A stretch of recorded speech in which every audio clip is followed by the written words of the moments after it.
이제 오늘부터 앞으로는 주일 낮 시간에 창세기를 함께 이제 살펴가려고 합니다. 창세기의 저자는 우리 다 아시는 것처럼 모세입니다. 창세기, 출애굽기, 레위기, 민수기, 신명기 이 5권을 모세오경이라고 부르죠. 예수님도 창세기의 저자가 모세임을 인정하셨습니다. 마가복음 12장 26절에 보니까 예수님께서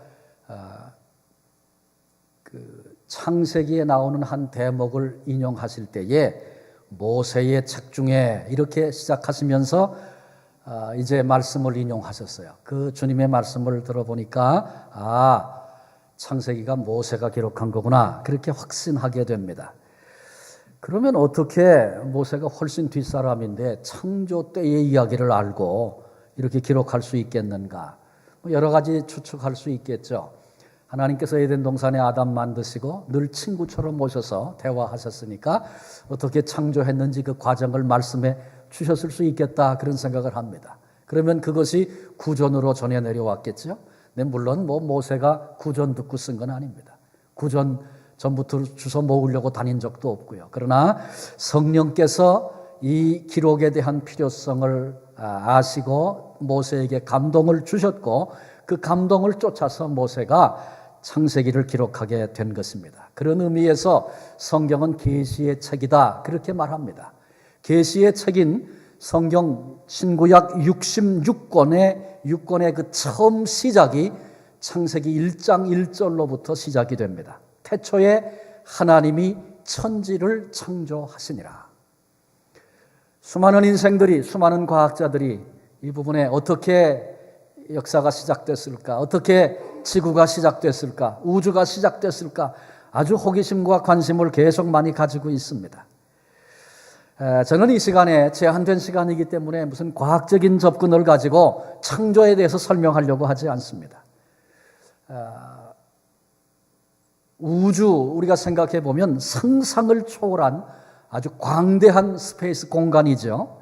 근데 그 어마어마한 공간을 만드신 분이 하나님이십니다. 그리고 그 하나님이 바로 저와 여러분 우리의 아버지가 되시는 것입니다. 이 사실 한 가지만 깊이 묵상해도 내가 인생을 살면서 내 힘으로 해결할 수 없는 어려운 문제들, 힘든 일들, 나를 고통으로 끌고 가는 그런 일들 얼마든지 경험하게 되는데 우리를 사랑하시는 아버지 하나님께는 그게 하나도 문제가 되질 않아요. 왜? 그 거대한 우주를 말씀으로 창조하신 분이시니까 무슨 문제가 되겠어요? 그러니 기꺼이 그 능력에 우리 아버지께 내가 오늘 안고 있는 문제와 아픔을 고하고 아뢰면 맡기면 하나님께서 우리의 문제를 해결해 주시는 것입니다. 그래서 우리가 신앙생활하면서 하나님을 어떤 하나님인지 바로 아는 것은 대단히 중요합니다. 성경에 하나님을 여러 가지로 묘사하고 있잖아요. 하나님은 기뻐하시는 하나님이시다. 그렇게 깨달아지면 하나님이 뭘 기뻐하실까? 내가 그 기뻐하시는 자리에 그런 모습으로 살아야지. 이렇게 생각할 수 있잖아요. 그러니까 하나님을 이해하는 건 굉장히 중요합니다. 본문 창세기 1장은 하나님께서 6일 동안 창조하신 창조 이야기입니다. 첫째 날 빛이 있으라. 둘째 날 물과 물 사이에 궁창을 두시고 윗물과 아랫물을 나누셨습니다. 셋째 날 물과 묻 육지와 땅과 바다를 구분하셨습니다. 그리고 땅에는 풀들을, 씨 맺는 채소를, 그리고 씨 가진 열매 맺는 많은 나무들을 만드셨습니다. 넷째 날은 큰 광명체로 낮을 주관하게 했고, 그리고 작은 광명체로 밤을 주관하게 하고 별들이 빛나도록 하셨습니다. 다섯째 날은 물에는 생물들로 번성케 많은 물고기를 두셨고, 하늘에는 새들을 종류대로 만드셔서 많은 새들이 공중에 깃들이게 했습니다. 그리고 여섯째 날 땅 위에 생물을 그 종류대로 지으셨는데 가축과 기는 것과 짐승들을 만드셨습니다. 그리고 제일 마지막으로 하나님의 형상을 따라 사람을 지으셨는데 남자와 여자로 만드셨다. 본문이 기록해 주고 있는 내용입니다. 그리고 일곱째 날 제7일은 2장 첫 부분에 나오는데 안식일로 하나님이 쉬셨다. 그렇게 성경은 말씀합니다. 쉬셨다는 것은 너무 힘들어서 아무것도 안 하셨다 그런 말씀이 아닙니다. 하나님 전능하신 하나님인데 뭐 피곤해서 힘들어서 쉬셔야 되는 하나님 아니시잖아요. 그런데 쉬셨다 그랬어요. 그건 뭐냐 하면 오늘까지 만드신 모든 피조물, 자연계 그리고 사람을 바라보시면서 하나님이 즐기시고 즐거워하셨습니다. 창조 중에도 만드실 때마다 보시기에 좋았더라, 심히 좋았더라. 그렇게 기록하고 하나님이 기뻐하시던 이야기가 나오지 않습니까? 근데 안식일에 하나님께서 쉬시면서 즐기시고 바라보시고 그리고 그런 것들을 통해서 친히 하나님이 영광을 받으신 것입니다. 이제 이 창세기 1장의 기록을 통해서 하나님은 어떤 하나님이신가 우리 이 시간 함께 살피면서 우리에게 주시는 은혜를 나누고자 합니다. 첫째로 하나님은 혼돈을 제거하시고 질서를 불어넣으시는 하나님이시다. 본문 2절에 보니까 그 땅이 혼돈하고 그랬습니다. 혼돈이란 말은 무질서입니다. 형태를 제대로 갖추지 못하고 있는 상태입니다. 피폐해진 상태를 의미합니다. 그런데 이 혼돈 가운데 하나님께서 그 창조하시는 그 사역의 전반부, 첫째 날부터 셋째 날까지입니다. 모든 하나님이 혼돈을 제거하시고 질서를 불어넣으셔서 그래서 살기 좋은 곳으로 빚어 가셨습니다. 빛과 어둠을 나누시고 하늘을 중심으로 윗물과 아랫물을 나누시고 그리고 물과 뭇을 구분하셔서 물을 바다라고 뭇을 땅이라고 부르셨습니다. 하나님의 창조의 손길이 닿는 곳마다 혼돈은 떠나가고 질서가 생긴 것입니다. 이는 하나님의 본성과 관계가 깊이 있습니다. 그래서 언제든지 하나님이 계신 곳에는 모든 혼돈은 물러가고 질서가 생기는 것입니다. 성경 중에 가장 많은 절수를 가지고 있는 성경장이 어딘지 아십니까? 그것은 바로 시편 119편입니다. 무려 176절이 기록이 되어 있습니다. 그런데 이 시편 119편 1절부터 176절까지의 이 말씀은 처음부터 끝까지 하나님의 계명, 하나님의 명령에 대해서 찬양하고 있는 그런 말씀입니다. 근데 이건 우리로서는 잘 이해가 안 돼요. 왜냐하면 우리는 하나님의 명령, 하나님의 계명, 그건 굉장히 힘든 거, 무거운 거, 짐 같은 거, 우린 그렇게 많이 느끼거든요. 그런데 시편 119편을 기록한 저자 다윗은 하나님의 계명과 명령을 이해하는 것이 전혀 달랐습니다. 우리가 이해할 때는 우리를 힘들게 하고 무거운 짐이라고 여겨지는 말씀인데 다윗은 그렇게 보지 않았습니다. 오히려 우리의 삶에 모든 혼돈을 제거하시고 질서를 불어넣으시고 그리고 우리로 자유케 하시는 말씀이 하나님의 명령이고 계명인 것을 알고 그래서 하나님의 명령과 계명 앞에 그렇게 기쁨으로 다윗이 찬양한 것입니다. 많은 법이 있죠. 우리가 살아가는데. 근데 악법은 물론 아니지만 법은 사실 우리를 자유롭게 만들어 줍니다. 아주 제일 이해하기 쉬운 예를 든다면 교통법규입니다. 여러분 우리가 운전하면서 얼마나 불평이 많습니까? 좀 빨리 달리게 만들지 여기가 40km가 뭐야? 그렇게 우리는 생각합니다. 그리고 파킹도 좀 마음대로 하고 싶은데 하면 되지 왜 못하게 하는가? 그랬다가 또 거기 세웠다가 딱지 띄면 기분도 얼마나 나쁘고 그렇습니까? 그런데 사실은 이게 우리를 힘들게 하는 것 같지만 우리를 자유케 하는 것입니다. 그건 언제 하냐 하면 신호등 고장나면 금방 압니다. 여러분 신호등 고장나면 어떻게 됩니까? 금방 차들이 정체되고 줄을 서고 그렇습니다. 캐나다만 해도 신호등이 일단 고장이 나면 허웨이 스톱 사인과 똑같이 작용을 해서 먼저 온 사람이 먼저 가잖아요. 그 규칙이 있잖아요. 그래서 뭐 큰 도로에서 불이 나가도 그래도 제법 질서 있게 차들이 잘 빠져나갑니다. 근데 그때 아니 꼭 먼저 온 사람이 먼저 가는 법이 어디 있어? 저렇게 우물쭈물하고 있는데 언제 기다려? 눈치 빠르게 빨리 가면 되지. 그래서 저마다 먼저 가려고 한다면 큰 혼란이 벌어질 것입니다. 큰 사고도 날 것입니다. 가만히 생각해 보니까 법과 질서는 그 안에서 우리를 자유하게 만드는 것입니다. 하나님은 혼돈을 제거하시고 우리에게 질서를 주시는 분입니다. 그것은 하나님의 본성입니다. 그러므로 우리의 삶에 하나님이 들어오시면 혼돈이 물러가기 시작합니다. 그리고 질서가 생깁니다. 자유함을 얻고 누리게 되는 것입니다. 오늘 나의 삶 속에서 혼돈을 느끼시는 분은 안 계십니까? 왜 사는지, 도대체 사는 게 뭔지, 어떻게 해야 잘 사는 건지 혹시 혼돈으로 충만한 분은 안 계십니까? 여러분, 그렇다면 우리의 삶에, 나의 삶에 하나님을 모시십시오. 그러면 혼돈은 물러가고 질서가 생길 것입니다. 큰 문제가 찾아왔는데 어떻게 해결해야 하는지 혼돈과 혼란스러움 뿐만 있습니까? 이 사람은 이렇게 해라, 저 사람은 저렇게 해라. 도대체 어떻게 해야 할지 할 바를 모르겠습니까? 하나님을 내 삶의 그 문제 한가운데 하나님을 초청하고 모시십시오. 하나님이 혼돈을 물리치시고 질서를 세워주실 것입니다. 혹시 우리 가운데 나는 이미 예수님을 주님으로 영접했는데 그럼에도 혼돈이 느껴집니다. 갑자기 인생이 허무해지고 회의가 생기고 왜 살아야 하는지 그 이유를 모르겠고 그런 순간 찾아올 수 있습니다. 여러분, 그러면 가만히 조용히 한번 생각을 해봐야 합니다. 혹시 나도 모르는 사이에 예수님은 영접했는데 나도 모르는 사이에 우리 주님과 하나님과 멀어져 버린 것은 아닌가? 여러분, 하나님의 임재를 놓치면, 하나님의 임재가 떠나가면 혼돈이 있게 마련입니다. 이 사실을 속히 깨닫고 하나님께로 돌아오는 것이 복입니다. 주님, 살다가 나도 모르게 내 뜻대로 살았습니다. 고백해야 합니다. 주님, 하나님 없이 내가 살았군요. 회개해야 합니다. 그리고 결단해야 합니다. 하나님, 내 삶의 이 문제에 하나님이 주인이십니다. 이런 고백과 결단을 가지고 하나님 바라보고 살기 시작하면 혼돈은 물러가고 우리 안에 삶 속에 질서가 생기고 그리고 자유함을 누리게 되는 것입니다. 왜? 우리 하나님은 혼돈을 물리치시고 질서를 불어넣으시는 하나님이시기 때문에 그렇습니다. 두 번째로 본문에 나타난 하나님은 공허를 채우시는 하나님이십니다. 2절에 보니까 땅이 혼돈하고 공허하며 그랬어요.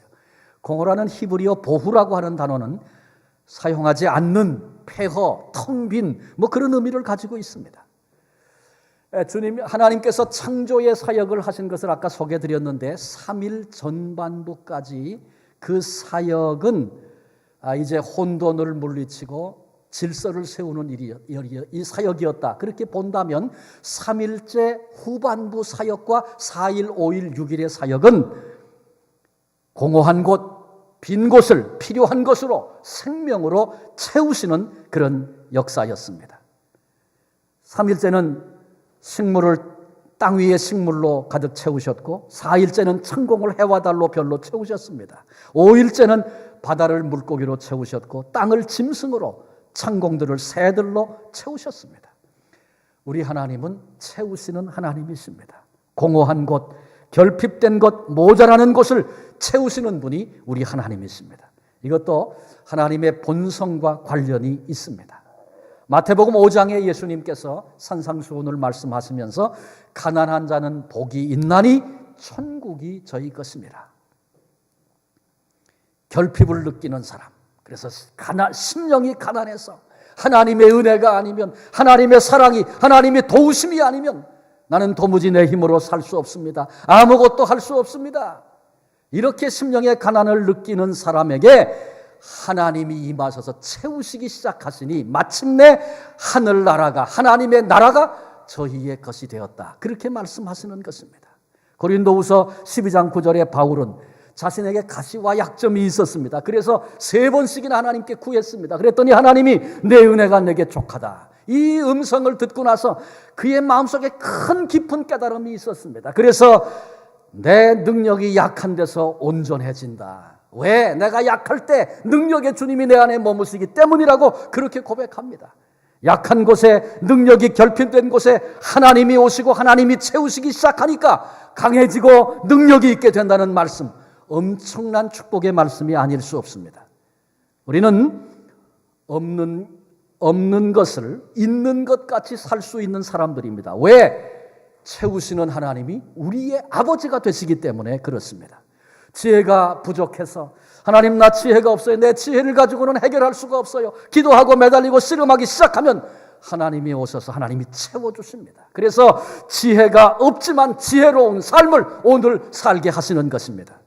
능력이 부족합니다. 그래서 나는 내 능력 가지고는 하나님 할 수 없네요. 하나님 도와주세요. 기도하고 매달리기 시작하면 하나님이 마침내 채우셔서 능력이 내게는 없지만 능력의 삶을 오늘 살게 하시는 것입니다.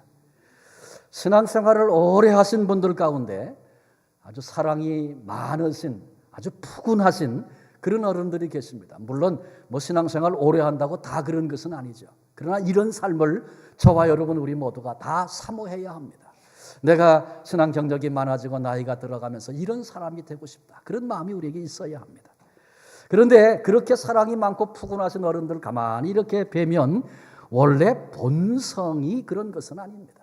그런 사랑이 원래 그 속에 없었습니다. 그런데 언제부턴가 하나님 내 속에 사랑이 없군요. 그 부분에 대한 결핍을 느끼고 하나님 사랑 없는 나를 도와주세요. 그래서 하나님 앞에 기도하고 매달리기 시작했더니 하나님께서 채우셔서 사랑의 삶을 이제 살게 하셨다. 그런 얘기입니다. 여러분 이같이 우리의 공허한 부분, 빈 곳을 채우시는 그분이, 그 하나님이 여러분 우리들의 아버지이십니다. 그러니 담대하게 우리 아버지 앞에 나가서 내 삶에 여러분 부족된 부분이 있습니까?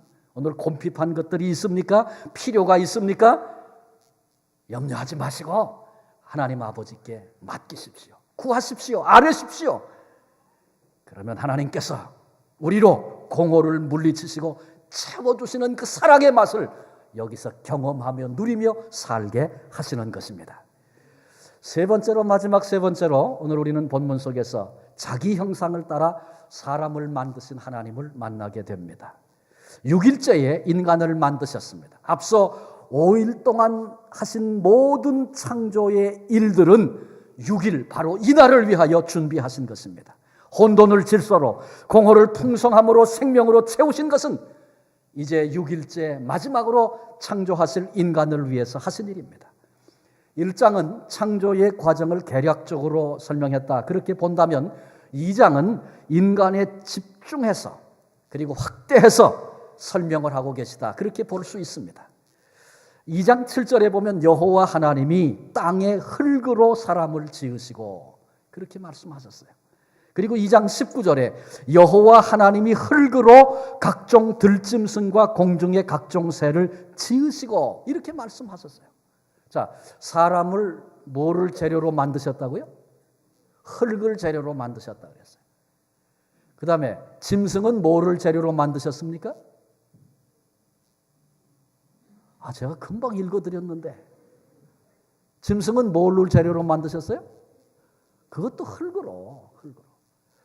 꼭 처음 들으시는 분들 같으네. 창세기를 잘 시작했군요. 사람을 흙으로 만드셨고 짐승도 새들도 흙으로 지으셨다 그러셨어요. 그러니까 재료가 짐승과 사람이 똑같습니다. 그래서 어떤 분은 사람을 화장하든지 죽어서 썩으면 흙하고 똑같은 성분이다. 그렇게도 얘기를 합니다. 그런 확인이 필요한 건 아니죠. 하나님이 그렇게 만드셨다 그러니까 흙에서부터 사람이 지어졌어요. 그런가 하면 동물도 똑같은 재료로 만드셨다. 여러분 옛날에 동물의 왕국이라는 거 TV에서 보셨습니까? 전 어린 시절에 참 재밌게 많이 봤어요. 동물 세계를 다큐멘터리로 소개하고 있는 그런 얘기인데 아주 흥미진진한 얘기들이 많습니다. 그런데 동물을 관찰해 보면 동물의 관심사가 세 가지로 집약이 됩니다. 그 첫째가 뭐냐 하면 먹고 사는 일이에요. 그래서 동물은 먹이를 구하는 일에 생명을 걸습니다. 먹이 찾고 잡고 거기다가 자기 관심, 열정, 최선을 다해서 생명을 걸고 먹고 살려고 그럽니다. 두 번째는 번식하는 겁니다. 새끼 낳는 거예요. 그래서 새끼 낳고 누가 공격하면 굉장히 그때는 싸나워져 가지고 자기 새끼를 지켜냅니다. 그리고 그 새끼 기르는 거. 세 번째는 주로 순놈에 해당되는 그런 얘기입니다만은 자기의 영역을 지킵니다. 그래서 그 영역에 누가 들어오는 걸 아주 싫어합니다. 이 세 가지가 중요 관심사인데 동물만, 짐승만 그런 게 아니고 물고기도 그러고 새들도 그러고 가만히 보면 그런 관심사가 다 있어요. 그런데 짐승과 똑같은 재료를 가지고 만든 인간에게도 그와 동일한 관심사가 여전히 존재합니다. 그래서 우리 사람들에게 관심사가 뭐예요? 어떻게 하면 돈 잘 벌어서 잘 먹을까? 이게 이것 때문에 정신없이 오늘 살고 있지 않습니까? 두 번째, 자녀 낳아서 기르고 가르치는 거. 내가 굶어도 그거 하려고 그냥 얼마나 애들을 씁니까? 그거 우리 하고 있잖아요. 그 다음에 세 번째, 경쟁 사회에서 어떻게든 살아남고 승리해서 내 영역을 지켜내는 거. 이거 하려고 그렇게 밤잠 못 자고 수고하는 거 아닙니까? 결국 생각해 보면 동물과 조금 형태는 달라도 똑같은 관심사를 가지고 똑같이 그걸 중요하게 여기며 우리 인생이 살고 있다. 이거 배우게 됩니다. 여기서 우리는 분명한 것 하나를 정리해야 합니다. 그건 뭐냐 하면 어떤 사람이 자기 인생의 목표, 모든 관심사를 돈 벌고 먹고 사는 거, 자식 낳고 길러서 키우고 가르치는 거, 경쟁사회에서 어떻게든지 이겨서 성공하는 거, 이것이 인생의 목표고 관심사의 모두고 전부라면 짐승과 전혀 다를 바 없는 삶을 살고 있는 것이다.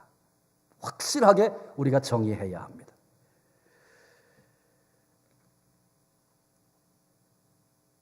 이 말씀 들으면서 야, 나 짐승 같은 삶을 살고 있구나 이렇게 생각되시는 분이 계십니까? 그렇게 생각된다면 그 은혜입니다. 이제 고쳐야 되지 않겠습니까? 인간을 짐승이 아닌 인간으로 만드는 것이 있습니다. 사람을 흙으로 지셨다. 재료는 똑같았다 그랬죠. 그런데 흙으로만 만드신 것이 아니라 하나님의 형상을 따라 만드셨다 그랬어요. 하나님은 영이시기 때문에 형상 그러면 우리는 눈, 코, 입, 귀 뭐 이런 거 생각합니다. 그래서 우리가 하나님 닮아서 눈도 있고 코도 있고 귀도 있는가? 영이신데 그런 게 없잖아요. 그러니까 그런 말은 아닙니다. 그러니까 형상이라는 것은 모습이 아니고 성품을 의미합니다. 짐승에게는 없는 성품을 하나님이 우리에게 나눠주셨다. 그래서 하나님의 형상을 지니게 됐다. 그런 말씀입니다. 그러면 하나님의 성품, 하나님의 형상은 어떤 것인가 생각해야 되겠죠? 하나님은 아주 중요한 두 가지 성품을 갖고 계세요. 한 가지는 사랑이고 한 가지는 공의, 의로움입니다. 요한일서 4장 8절은 이렇게 말합니다. 사랑하지 아니하는 자 하나님을 모르는 것이다. 왜냐하면 하나님은 사랑이시기 때문에 그렇다. 아주 단정적으로 하나님은 사랑이시다. 너희 속에 사랑이 없으면 하나님 아직 모르는 거야. 그렇게 말씀하고 있어요. 또 그런가 하면 요한일서 1장 5절에 하나님은 빛이시라. 그에게는 어둠이 조금도 없으시다고 말씀하십니다. 의로우신 분이라는 것입니다. 이미 우리가 살폈듯이 우리는 짐승과 동일한 것을 세 가지 가지고 있다고 그랬어요. 관심사가 있다고 그랬어요. 그러나 정말 우리를 인간 되게 하는 것은 하나님의 성품을 그 형상을 닮아서 우리도 사랑하고 의로움을 추구하며 양심을 가지고 인생을 살게 될 때 그때 비로소 하나님의 형상을 입은 자로 사는 것이다. 그런 말씀이죠. 사랑, 짐승도 자기 새끼 사랑하는데 자기 생명을 걸고 짐승 새끼를 지켜내는데 우리 그렇게 반문할 수 있습니다. 맞습니다. 짐승도 자기 새끼 사랑합니다. 그런데 이건 엄밀한 의미에서 사랑이라기보다는 본능이다 그렇게 말해서 좋을 것입니다. 새끼 땐 그렇지만 자라고 나면 똑같이 경쟁하고 싸우고 그럽니다. 물론 인간도 그러죠.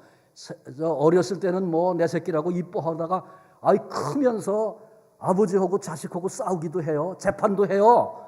심지어는 아버지가 자식을 죽이기도 하고 자식이 아버지를 죽이기도 해요. 그건 뭐예요? 하나님의 형상은 잃어버리고 짐승처럼 살고 있다. 그런 얘기입니다. 그렇게 되는 것입니다. 원수를 사랑하라. 핍박하는 자를 용서하고 축복하라. 여러분 이런 사랑 누가 할 수 있습니까? 하나님만이 하실 수 있는 것입니다. 그리고 하나님의 형상을 물려받은 인간만이 할 수 있는 사랑입니다. 또 동시에 짐승에게는 양심이 없습니다. 짐승이 야, 지난번에는 내가 먼저 먹었으니까 이번엔 양심적으로 네가 먼저 먹어라. 여러분 이런 거 본 적 있습니까? 절대로 그런 일 없습니다. 짐승에게 없는 양심이 인간에게는 있는 것입니다. 올바르게 의롭게 살아보겠다는 그런 마음과 그런 의지를 하나님이 우리에게 주신 것입니다. 분명히 내게 손해가 돼요. 나도 다 알아요. 계산이 딱 나와요. 그런데도 이것이 올바르기 때문에 하겠다. 이런 의지, 이런 마음. 그렇게 하면 내게 큰 유익이 와요. 그런데 그게 올바르지 않기 때문에 하지 않겠다. 이런 의지, 이런 마음입니다. 양심을 가진 인간만이 그렇게 살 수 있습니다. 이것이 하나님의 형상을 물려받은 것이고 짐승과 다른 존재임을, 다른 삶임을 증거하며 살 수 있는 길입니다. 그러고 나서 우리 주변을 좀 둘러보십시오. 이 땅에는 짐승 같은 삶을 사는 사람이 얼마든지 많이 있습니다. 양심 다 팔아먹고 오로지 더러운 이기심으로 가득 차서 이익만 얻을 수 있다면 못할 일이 없습니다. 그래서 돈은 많이 벌었을지 모릅니다. 돈 많으니까 이쁜 여자, 멋진 남자 만나서 결혼은 했을지 모릅니다. 그래서 자식을 주렁주렁 낳았을지는 모릅니다. 그래서 사회적으로 성공했을지는 모릅니다. 그러나 그 삶은 짐승의 삶과 조금도 다를 바가 없는 것입니다. 여러분, 이 말은 짐승을 모욕하기 위해 하는 말이 아닙니다. 적어도 인간다운 삶은 아니다, 그런 얘기입니다. 이런 말을 들으면서 어떤 분은 돈 많이 벌고 이쁜 여자 만나고 멋진 남자 만나고 사회적으로 성공할 수만 있다면 난 짐승의 삶이라도 좋습니다. 나 짐승으로 살다가 죽겠습니다. 혹시 그렇게 말씀하시는 분이 계실지 모르겠어요. 그러면 그렇게 하십시오. 그걸 누가 말리겠습니까? 그러나 한 가지 알아야 합니다. 그건 뭐냐 하면 짐승처럼 살면 짐승처럼 죽는다는 것입니다. 하나님께서 가장 영광스러운 영원한 하나님 나라를 예비하시고 준비하시고 지금 기다리십니다. 그런데 이 영원 천국에는 짐승은 가지 못합니다. 인간만이, 하나님의 자녀만이 갈 수 있는 것입니다. 뿐만 아니라 이 세상에서도 짐승처럼 살기 시작하면 참된 행복 잃어버립니다. 왜? 우리는 하나님의 형상대로 지음을 받은 그런 존재들이기 때문에 그렇습니다. 그래서 하나님의 형상을 닮은 사람처럼 살기 전에는 참 행복이 우리에게 없는 것입니다. 물론 짐승처럼 사는 이에게도 즐거움과 쾌락이 있습니다. 그러나 그것이 참 즐거움이 아니고 참 기쁨이 아니라는 사실을 잊지 말아야 합니다. 그럼에도 이런 즐거움, 이런 쾌락을 계속해서 추구하며 살면 술에, 노름에, 마약에, 이성에 깊이 빠져서 결국은 그것 때문에 멸망하게 됩니다. 하나님의 형상은 무시하고 이런 삶을 살게 되면 결코 참된 행복, 참된 기쁨 얻고 누릴 수 없는 것입니다. 자, 그렇다면 어떻게 우리가 하나님의 형상에 합당한 삶을 살 수 있겠습니까? 하나님의 성품이 사랑이고 의로움이라고 그랬잖아요. 어떻게 하면 우리가 사랑의 삶을, 의로움의 삶을 살 수 있겠습니까? 내가 하나님의 형상을 닮았으니 오늘부터 사랑하며 살겠다, 의로운 것을 추구하며 살겠다. 여러분 그렇게 결심하면 그런 삶이 사라집니까? 결코 아닙니다. 그래서 하나님이 사람을 어떻게 지으셨는가 주목해 봐야 합니다. 창세기 2장 7절에 보면 여호와 하나님이 땅의 흙으로 사람을 지으시고 생기를 그 코에 불어넣으시니 사람이 생명이 되니라. 사람을 지으실 때 흙으로 빚기만 하신 것이 아니고 하나님이 그리고 생기를 코에다 불어넣으셨다 그랬어요. 비슷한 얘기가 요한복음 20장에 나옵니다. 부활하신 우리 주님께서 두려워 떨고 있는 제자들에게 처음으로 나타나셔서 평안해라 말씀하시면서 그때 이상한 설명이 나와요. 숨을 내쉬면서 말씀하셨다. 성령을 받으라. 그때도 하고 숨을 내쉬셨어요. 창조 때 하나님께서 하나님의 형상을 닮게 하시고 그렇게 살 수 있는 능력을 주셨는데 인간이 범죄하고 그 능력 잃어버리고 나니까 예수님이 십자가의 죽음을 통해서 죽음의 권세를 깨뜨리고 부활하신 이후에 다시 찾아오셔서 인간을 지금 재창조하고 계신 것입니다. 그래서 고린도후서 5장 17절에 새로운 피조물에 대한 말씀을 하고 있는 것입니다. 잃어버린 하나님의 형상을 다시 찾아주시는 재창조의 일을 주님이 해주셨는데 그것은 성령을 우리에게 부어주신 일입니다. 처음에 하나님이 인간에게 부어주셨던 것인데 그거 놓치고 잃어버렸어요.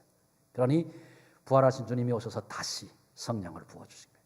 그러니까 주님은 우리가 성령 충만하기를, 성령의 지배와 다스림을 받으며 살기를, 나에게 성령 부어주시기를 그토록 우리 주님은 원하고 계시는 것입니다. 내가 아무리 주님을 내 안에 모셨어도 살다 보니까 언제부턴가 짐승 같은 삶, 그건 뭐 꼭 나쁜 짓하고 뭐 그런다는 얘기가 아니라 아까 얘기 드렸잖아요. 짐승이 추구하고 있는 거, 먹고 사는 거, 새끼 낳고 번식하는 거, 그 다음에 자기 영역 지키는 거, 그저 그게 전부다라고 생각하면서 거기에 목을 메고 그리고 인생을 살기 시작하면 하나님의 합당한 형상에 합당한 그런 삶을 살지 못하게 되면 우리 삶 가운데 행복은 무너지고 기쁨은 사라지게 되는 것입니다. 그러므로 우리는 예수님 영접해야 되고 내 삶에 모셔야 할 뿐만 아니라 성령의 충만함, 성령의 다스림, 성령의 지배를 받는 삶을 살아야 합니다. 그때 비로소 참된 행복, 참된 기쁨을 우리가 누리게 되는 것입니다. 우리 중에 이미 예수님을 영접했는데 언제부턴가 삶이 권태스럽고 몸이 건조하고 메말라져 버린 그런 삶을 살고 계신 분 안 계십니까?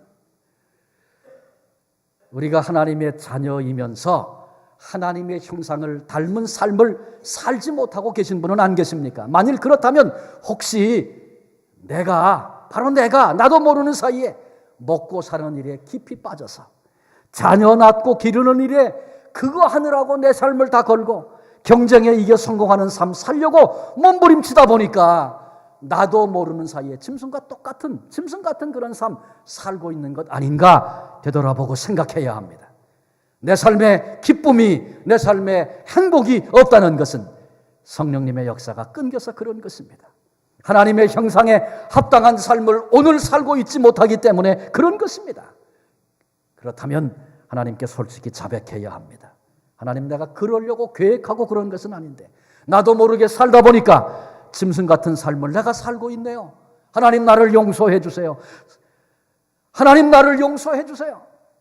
성령님이 이제 나를 사로잡으셔서 성령님이 나를 인도하시고 이끄시는 그런 삶을 살게 해 주옵소서. 성령님께 우리의 삶을 주관해 주시도록 내 모든 삶의 부분들을 맡겨 드리십시오. 그리고 성령께서 주시는 마음, 깨닫게 되어지는 마음이 있다면 지체하지 말고 즉각 순종하십시오.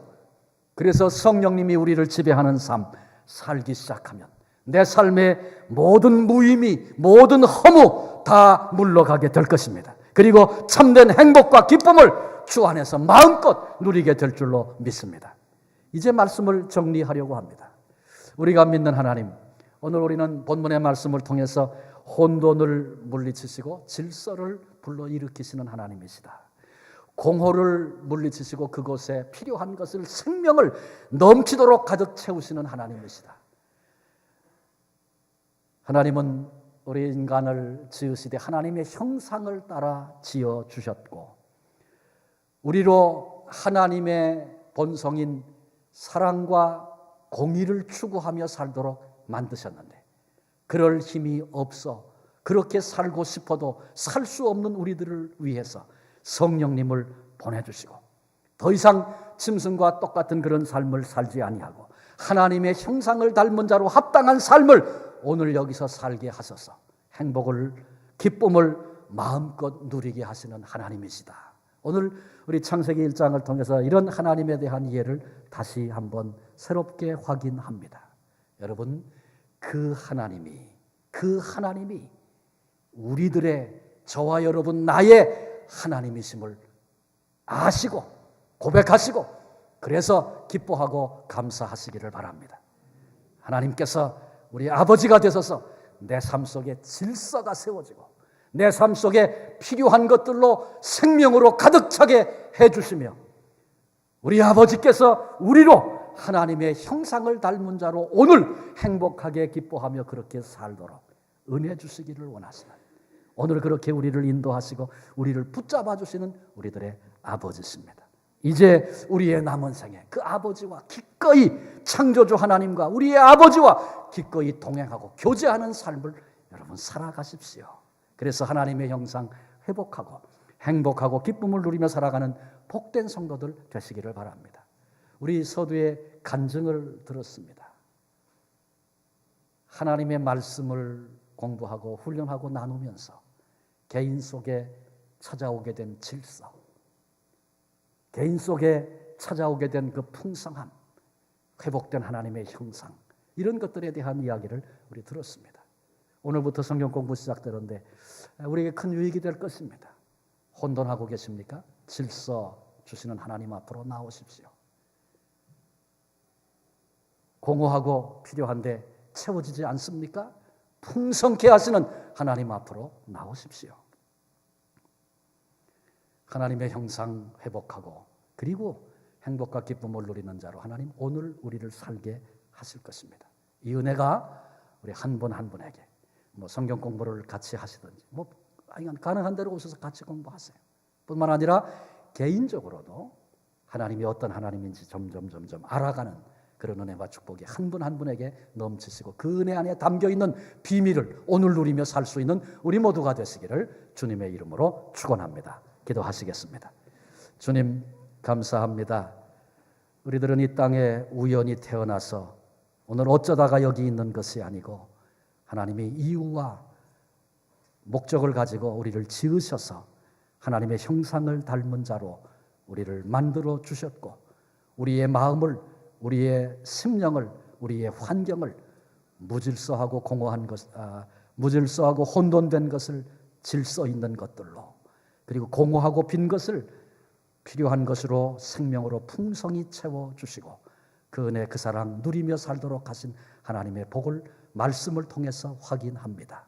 내가 누구인가 다시 확인하게 하시고 나는 어떤 삶을 살고 있는가 나에게 말씀을 조명하여 비춰볼 수 있는 지혜를 주시고 그래서 이제 우리의 남은 생에 바른 선택 그리고 성령님 의지하며 우리 아버지 도와주실 것을 믿고 한 걸음 한 걸음 옮겨 나아가 이 복된 생에 살아가는 하나님의 사람들이 다 될 수 있도록 은혜 주시옵고 이 은혜의 감격을 가진 온 성도들을 통해서 하나님께만 놀라운 영광 올려드리게 하옵소서. 존귀하신 예수 그리스도의 이름으로 감사하며 기도하옵나이다. 아멘.